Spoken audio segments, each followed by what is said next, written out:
Assalamualaikum warahmatullahi wabarakatuh. Perkenalkan, nama saya Surya Asani, NIM J1B019107. Prodi Teknik Pertanian Universitas Mataram. Di sini saya akan menyampaikan tentang siklus karbon dalam tanah. Sebelum saya menyampaikan apa itu siklus karbon dalam tanah, ada baiknya kita mengetahui apa itu siklus karbon. Nah, di mana siklus karbon adalah proses pergerakan karbon dari suatu area ke area lainnya. Karbon dapat dihasilkan melalui proses alami serta buatan manusia.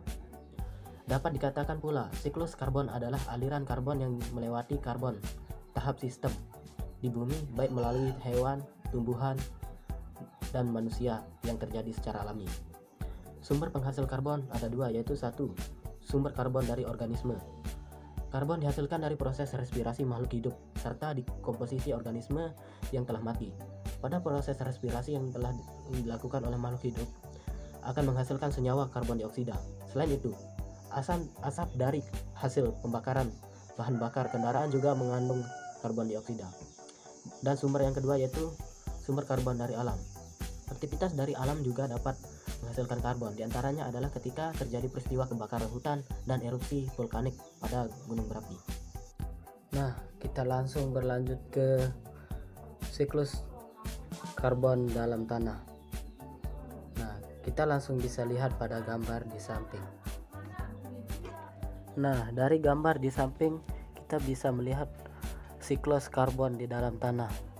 Ada beberapa proses yang ada pada gambar tersebut. Di antaranya ada pohon yang berfotosintesis dan respirasi serta hewan dan sisa-sisa tanaman. Dan ada pula sumber karbon dalam tanah, yaitu sumber utama CO2 atmosfer yang difiksasi oleh tanaman dan organisme fautotrop lainnya.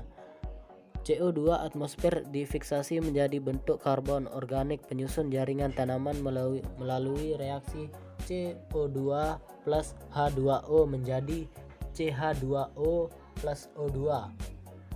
Jaringan tanaman kemudian dikonsumsi oleh herbivora, dan sisa tanaman merupakan sumber karbon langsung untuk tanah, sedangkan tubuh hewan herbivora dan limbahnya merupakan sumber karbon yang tidak langsung. Dan ada pula sumber karbon dalam tanah yang lainnya, yaitu bentuk hidrokarbon, aromatik, polisiklik, dan pembakaran bahan bakar fosil, dan bentuk produk industri seperti pestisida.